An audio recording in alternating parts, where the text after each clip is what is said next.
Students, this is page number 36 and we are going to discuss the new topic. The topic is three determinants. In this we will discuss the three factors which determine the outcome of politics of social divisions.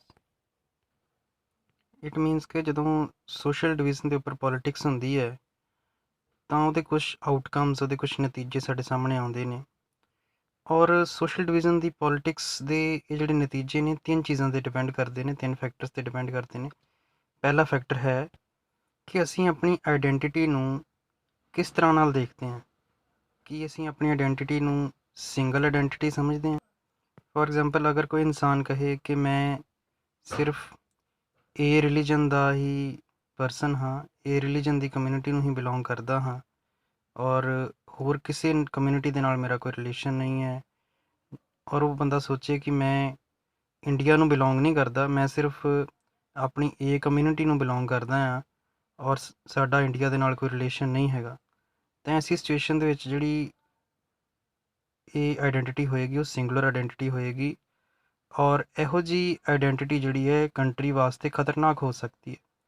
ਔਰ ਇਹੋ ਜਿਹੀ identity ਅਗਰ ਅਸੀਂ ਰੱਖਾਂਗੇ ਤਾਂ ਸਾਡੇ ਅੰਦਰ demands ਹੋਏਗੀਆਂ ਕਿ ਅਸੀਂ ਕੰਟਰੀ ਤੋਂ ਅਲੱਗ ਹੋ ਜਾਣਾ ਆ, ਠੀਕ ਹੈ, ਕੰਟਰੀ ਸਾਡੇ ਲਈ ਕੁਛ ਨਹੀਂ ਕਰ ਰਿਹਾ, ਕੰਟਰੀ ਨਾਲ ਅਸੀਂ ਬਿਲੋਂਗ ਨਹੀਂ ਕਰਦੇ, ਕੰਟਰੀ ਦੇ ਵਾਸਤੇ ਸਾਡੀ ਕੋਈ ਵੀ ਐਗਜ਼ਿਸਟੈਂਸ ਨਹੀਂ ਹੈ, ਜੋ ਕਿ ਕੰਟਰੀ ਵਾਸਤੇ ਖਤਰਨਾਕ ਹੋ ਸਕਦੀ ਹੈ।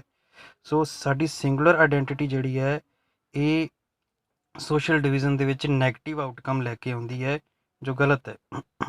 ਇਹਦੀ ਬਜਾਏ ਅਗਰ ਅਸੀਂ ਸੋਚੀਏ ਕਿ ਅਸੀਂ ਏ ਕਮਿਊਨਿਟੀ ਦੇ ਮੈਂਬਰ ਹੋਣ ਦੇ ਨਾਲ ਨਾਲ ਅਸੀਂ ਇੰਡੀਆ ਦੀ ਪੂਰੀ ਕਮਿਊਨਿਟੀ ਦੇ ਵੀ ਮੈਂਬਰ ਹਾਂ, ਭਾਵ ਕਿ ਅਸੀਂ ਏ ਕਮਿਊਨਿਟੀ ਦੇ ਮੈਂਬਰ ਹੋਣ ਦੇ ਨਾਲ ਨਾਲ ਆਪਣੇ ਆਪ ਨੂੰ ਪੂਰੇ ਇੰਡੀਆ ਦੇ ਲੋਕਾਂ ਦੇ ਨਾਲ ਰਿਲੇਟ ਕਰੀਏ, ਮਲਟੀਪਲ ਆਈਡੈਂਟੀਟੀ ਵੀ ਸਮਝੀਏ, ਤਾਂ ਸਾਡੇ ਜਿਹੜੇ ਸੋਸ਼ਲ ਡਿਵੀਜ਼ਨ ਦੇ ਆਊਟਕਮ ਨੇ ਉਹ ਗੁੱਡ ਹੋ ਸਕਦੇ ਨੇ।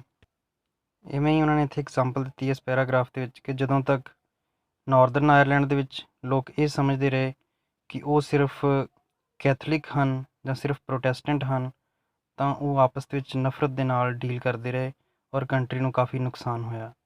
ਸੋ ਇਸ ਤਰ੍ਹਾਂ ਦੀ ਸਿੰਗਲ ਆਈਡੈਂਟੀਟੀ ਜਿਹੜੀ ਹੈ ਉਹ ਕੰਟਰੀ ਵਾਸਤੇ ਹਾਰਮਫੁਲ ਹੈ ਔਰ ਉਹਦੇ ਆਊਟਕਮ ਨੈਗੇਟਿਵ ਆਉਂਦੇ ਨੇ।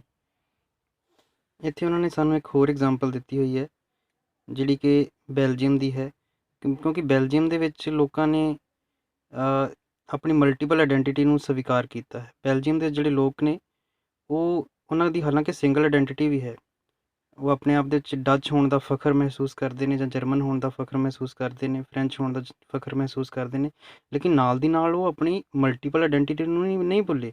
ਉਹਨਾਂ ਦੀ ਮਲਟੀਪਲ ਆਈਡੈਂਟੀਟੀ ਕੀ ਹੈ ਕਿ ਉਹ ਬੈਲਜੀਅਨ ਵੀ ਹਨ, ਜਿਹਦੇ ਕਰਕੇ ਉਹ ਆਪਣੇ ਡਿਫਰੈਂਸਿਸ ਨੂੰ ਅਕੋਮੋਡੇਟ ਕਰ ਪਾਏ ਨੇ ਔਰ ਉਹ ਅੱਜ ਉਸ 'ਤੇ ਸਰ ਸਟੇਇੰਗ ਟੂਗੈਦਰ ਔਰ ਇਕੱਠੇ ਰਹਿ ਰਹੇ ਨੇ ਮਿਲ ਕੇ ਪੀਸਫੁਲੀ ਐਂਡ ਹਾਰਮੋਨੀਅਸਲੀ। ਸੋ ਅਗਰ ਅਸੀਂ ਆਪਣੀ ਆਈਡੈਂਟੀਟੀ ਨੂੰ ਸਿਰਫ ਸਿੰਗਲ ਮੰਨਾਂਗੇ ਤਾਂ ਕੰਟਰੀ ਲਈ ਹਾਰਮਫੁਲ ਆਊਟਕਮਸ ਆਉਣਗੇ, ਲੇਕਿਨ ਅਗਰ ਅਸੀਂ ਬੈਲਜੀਅਮ ਵਾਂਗ ਆਪਣੀ ਜਿਹੜੀ ਆਈਡੈਂਟੀਟੀ ਹੈ ਉਹਨੂੰ ਸਿੰਗੂਲਰ ਹੋਣ ਦੇ ਨਾਲ ਨਾਲ ਅਸੀਂ ਆਪਣੀ ਮਲਟੀਪਲ ਆਈਡੈਂਟੀਟੀ ਨੂੰ ਵੀ ਮੰਨਾਂਗੇ ਤਾਂ ਕੰਟਰੀ ਲਈ ਜਿਹੜੇ ਆਊਟਕਮਸ ਨੇ ਉਹ ਬੈਟਰ ਹੋਣਗੇ, ਅੱਛੇ ਹੋਣਗੇ। ਹਾਂਜੀ ਬੇਟਾ, ਸੈਕਿੰਡ ਜਿਹੜਾ ਫੈਕਟਰ ਹੈ ਜੋ ਕਿ ਸੋਸ਼ਲ ਡਿਵੀਜ਼ਨ ਦੇ ਆਊਟਕਮ ਨੂੰ ਅਫੈਕਟ ਕਰਦਾ ਹੈ ਉਹ ਹੈ ਕਿ ਜਿਹੜੀਆਂ ਅਲੱਗ-ਅਲੱਗ ਪੋਲੀਟੀਕਲ ਪਾਰਟੀਜ਼ ਨੇ ਉਹਨਾਂ ਦੇ ਲੀਡਰ ਆਪਣੀ ਪਰਟੀਕੂਲਰ ਕਮਿਊਨਿਟੀ ਦੀਆਂ ਡਿਮਾਂਡਸ ਨੂੰ ਕਿਸ ਤਰ੍ਹਾਂ ਰੇਜ਼ ਕਰਦੇ ਨੇ, ਕਿਹੜੀਆਂ ਡਿਮਾਂਡਸ ਉਠਾਉਂਦੇ ਨੇ। ਜਿਹੜੀਆਂ ਡਿਮਾਂਡਸ ਉਠਾ ਰਹੇ ਨੇ ਅਗਰ ਤਾਂ ਉਹ ਕੰਟਰੀ ਦੇ ਕੌਂਸਟੀਟਿਊਸ਼ਨਲ ਲਾਜ਼ ਦੇ ਅਕੋਰਡਿੰਗ ਨੇ ਤਾਂ ਉਹਨਾਂ ਡਿਮਾਂਡਸ ਨੂੰ ਪੂਰਾ ਕਰਨਾ ਜਿਹੜਾ ਹੈ ਗਵਰਨਮੈਂਟ ਵਾਸਤੇ ਈਜ਼ੀ ਹੁੰਦਾ ਹੈ, ਲੇਕਿਨ ਅਗਰ ਕੋਈ ਡਿਮਾਂਡ ਐਸੀ ਹੈ ਜੋ ਕੰਟਰੀ ਦੇ ਕੌਂਸਟੀਟਿਊਸ਼ਨ ਦੇ ਅਗੇਂਸਟ ਹੈ ਤਾਂ ਉਸ ਡਿਮਾਂਡ ਨੂੰ ਪੂਰਾ ਕਰ ਪਾਉਣਾ ਗਵਰਨਮੈਂਟ ਲਈ ਈਜ਼ੀ ਨਹੀਂ ਹੋਏਗਾ, ਗਵਰਨਮੈਂਟ ਉਹਨਾਂ ਨੂੰ ਪੂਰਾ ਨਹੀਂ ਕਰ ਸਕੇਗੀ। ਸੋ ਇਹ ਸੈਕਿੰਡ ਫੈਕਟਰ ਹੈ ਜੋ ਕਿ ਪੋਲੀਟਿਕਸ ਆਫ ਸੋਸ਼ਲ ਡਿਵੀਜ਼ਨ ਨੂੰ ਅਫੈਕਟ ਕਰਦਾ ਹੈ।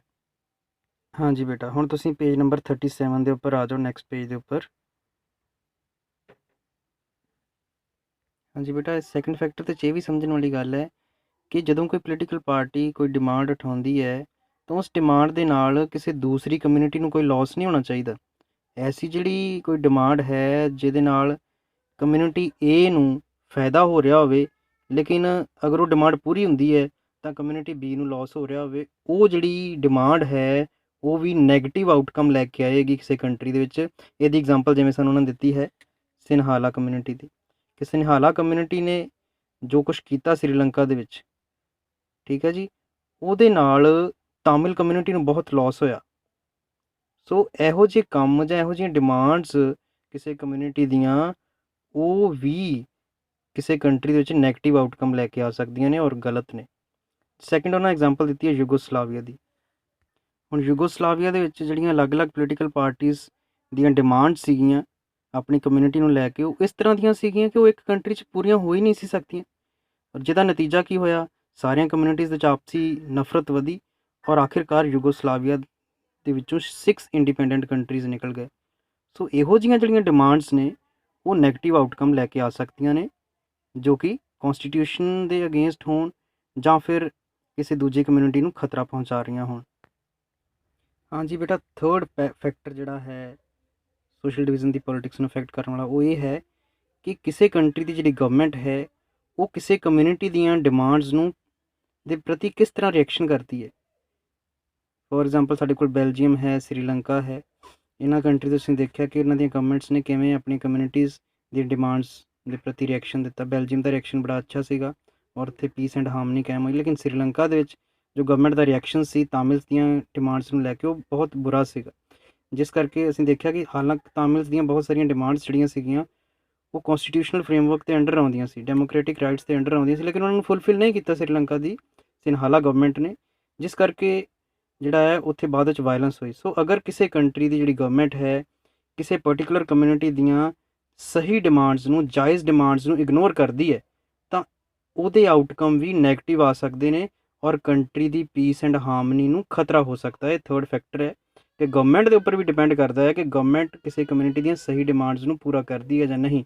ਅਗਰ ਸਹੀ ਡਿਮਾਂਡਸ ਨੂੰ ਪੂਰਾ ਨਹੀਂ ਕਰੇਗੀ ਤਾਂ ਨਤੀਜਾ ਨੈਗੇਟਿਵ ਆਊਟਕਮ ਹੀ ਹੋਏਗਾ। ਹਾਂਜੀ ਬੇਟਾ, ਹੁਣ ਲਾਸਟ 2 ਪੈਰਾਗ੍ਰਾਫਸ ਰਹਿ ਗਏ ਨੇ ਇਸ ਲੈਸਨ ਦੇ। ਇਹਨਾਂ 'ਚ ਇਹ ਕਨਕਲੂਜ਼ਨ ਹੀ ਦਿੱਤੀ ਗਈ ਹੈ ਕਿ ਅਗਰ ਸੋਸ਼ਲ ਡਾਇਵਰਸਿਟੀਜ਼ ਦਾ ਐਕਸਪ੍ਰੈਸ਼ਨ ਹੋ ਰਿਹਾ ਹੈ ਪੋਲੀਟਿਕਸ ਦੇ ਵਿੱਚ, ਦੇਸ਼ ਦੇ ਵਿੱਚ, ਤਾਂ ਉਹਦਾ ਕੋਈ ਖਤਰਾ ਨਹੀਂ ਹੈ। ਅਗਰ ਅਲੱਗ-ਅਲੱਗ ਪੋਲੀਟੀਕਲ ਪਾਰਟੀਜ਼ ਕਿਸੇ ਪਰਟੀਕੂਲਰ ਸੋਸ਼ਲ ਕਮਿਊਨਿਟੀ ਨਾਲ ਜੁੜੀਆਂ ਹੋਈਆਂ ਨੇ ਔਰ ਉਹਨਾਂ ਦੀਆਂ ਡਿਮਾਂਡਸ ਨੂੰ ਗਵਰਨਮੈਂਟ ਤੱਕ ਲੈ ਕੇ ਜਾ ਰਹੀਆਂ ਨੇ, ਤਾਂ ਇਹਦਾ ਫਾਇਦਾ ਹੀ ਹੁੰਦਾ ਹੈ, ਕੋਈ ਨੁਕਸਾਨ ਨਹੀਂ ਹੁੰਦਾ। ਉਸ ਕਮਿਊਨਿਟੀ ਦੀਆਂ ਸ਼ਿਕਾਇਤਾਂ, ਉਸ ਕਮਿਊਨਿਟੀਜ਼ ਦੀਆਂ ਪ੍ਰੋਬਲਮਸ ਗਵਰਨਮੈਂਟ ਤੱਕ ਪਹੁੰਚਦੀਆਂ ਨੇ ਔਰ ਗਵਰਨਮੈਂਟ ਉਹਨਾਂ ਨੂੰ ਸੌਰਟ ਆਊਟ ਕਰਨ ਦੀ ਕੋਸ਼ਿਸ਼ ਕਰਦੀ ਹੈ। ਮੋਰਓਵਰ, ਜਦੋਂ ਸਾਰੀਆਂ ਹੀ ਕਮਿਊਨਿਟੀਜ਼ ਆਪਣੀਆਂ ਪ੍ਰੋਬਲਮਸ ਗਵਰਨਮੈਂਟ ਤੱਕ ਸ਼ੇਅਰ ਕਰਦੀਆਂ ਨੇ ਤਾਂ ਗਵਰਨਮੈਂਟ ਵੀ ਉਹਨਾਂ ਬਾਰੇ ਸਹੀ ਡਿਸੀਜ਼ਨਸ ਲੈ ਪਾਉਂਦੀ ਹੈ। ਔਰ ਇਸ ਸਭ ਦੇ ਨਾਲ ਕੀ ਹੁੰਦਾ ਹੈ ਕਿ ਜਿਹੜੀ ਡੈਮੋਕ੍ਰੇਸੀ ਹੈ ਉਹ ਹੋਰ ਜ਼ਿਆਦਾ ਮਜ਼ਬੂਤ ਹੁੰਦੀ ਹੈ। ਲੇਕਿਨ ਬਹੁਤ ਸਾਰੇ ਕਮਿਊਨਿਟੀਜ਼ ਦੇ ਲੋਕ ਜਿਨ੍ਹਾਂ ਦੇ ਨਾਲ ਮਾਰਜਨਲਾਈਜੇਸ਼ਨ ਹੋ ਰਿਹਾ ਹੈ, ਡਿਸਕ੍ਰਿਮੀਨੇਸ਼ਨ ਹੋ ਰਿਹਾ ਹੈ, ਉਹਨਾਂ ਨੂੰ ਬਹੁਤ ਵਾਰੀ ਆਪਣੇ ਰਾਈਟਸ ਲੈਣ ਲਈ ਲੜਾਈ ਵੀ ਲੜਨੀ ਪੈਂਦੀ ਹੈ।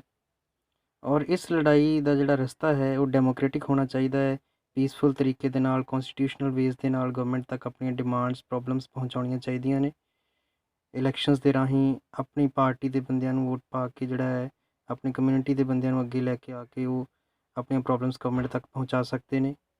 ਕਈ ਵਾਰੀ ਐਸਾ ਵੀ ਹੁੰਦਾ ਹੈ ਕਿ ਕੁਝ ਕਮਿਊਨਿਟੀਜ਼ ਦੇ ਨਾਲ ਇਨਜਸਟਿਸ ਬਹੁਤ ਹੁੰਦਾ ਹੈ, ਜਿਸ ਕਰਕੇ ਉਹ ਵਾਇਲੈਂਸ ਦਾ ਰਸਤਾ ਅਪਣਾ ਲੈਂਦੇ ਨੇ ਔਰ ਗਲਤ ਤਰੀਕਿਆਂ 'ਤੇ, ਗਲਤ ਰਸਤਿਆਂ 'ਤੇ ਚੱਲ ਪੈਂਦੇ ਨੇ ਸਰਕਾਰ ਦੇ ਖਿਲਾਫ। ਹਾਲਾਂਕਿ ਐਸੇ ਰਸਤੇ ਜਿਹੜੇ ਨੇ ਉਹ ਸਹੀ ਨਹੀਂ ਹੁੰਦੇ। ਔਰ ਜਿਵੇਂ ਉਹ ਲਾਸਟ ਲਾਈਨ ਦੇ ਵਿੱਚ ਦੱਸ ਵੀ ਰਿਹਾ ਕਿ history shows that democracy is the best way to fight for recognition and also to accommodate diversity. ਕਿ ਹਿਸਟਰੀ ਸਾਨੂੰ ਦੱਸਦੀ ਹੈ, ਇਤਿਹਾਸ ਦੱਸਦਾ ਹੈ ਕਿ ਡੈਮੋਕ੍ਰੇਸੀ ਹੀ ਸਭ ਤੋਂ ਵਧੀਆ ਤਰੀਕਾ ਹੈ ਆਪਣੀਆਂ ਡਿਮਾਂਡਸ ਨੂੰ ਜਿਹੜਾ ਹੈ ਗਵਰਨਮੈਂਟ ਤੱਕ ਪਹੁੰਚਾਉਣ ਦਾ, ਔਰ ਸਰਕਾਰ ਵਾਸਤੇ ਵੀ ਉਹਨਾਂ ਡਿਮਾਂਡਸ ਨੂੰ ਪੂਰਾ ਕਰਨ ਦਾ ਇੱਕ ਡੈਮੋਕ੍ਰੈਟਿਕ ਰਸਤਾ ਹੀ ਸਭ ਤੋਂ ਬਿਹਤਰ ਹੈ। ਔਰ ਸਾਨੂੰ ਡੈਮੋਕ੍ਰੇਸੀ ਨੂੰ ਫੋਲੋ ਕਰਦੇ ਹੋਏ ਆਪਣੀਆਂ ਪ੍ਰੋਬਲਮਸ ਗਵਰਨਮੈਂਟ ਤੱਕ ਸ਼ੇਅਰ ਕਰਨੀਆਂ ਚਾਹੀਦੀਆਂ ਨੇ। ਗਵਰਨਮੈਂਟ ਨੂੰ ਵੀ ਜਿਹੜੀਆਂ ਜਸਟ ਡਿਮਾਂਡਸ ਨੇ, ਜਾਇਜ਼ ਡਿਮਾਂਡਸ ਨੇ, ਉਹਨਾਂ ਨੂੰ ਪੂਰਾ ਕਰਕੇ ਪਰਟੀਕੂਲਰ ਕਮਿਊਨਿਟੀ ਨੂੰ ਸੈਟੀਸਫਾਈ ਕਰਨਾ ਚਾਹੀਦਾ ਹੈ। ਦਿਸ ਕਨਕਲੂਡਸ ਯੋਰ ਲੈਸਨ। Thank you.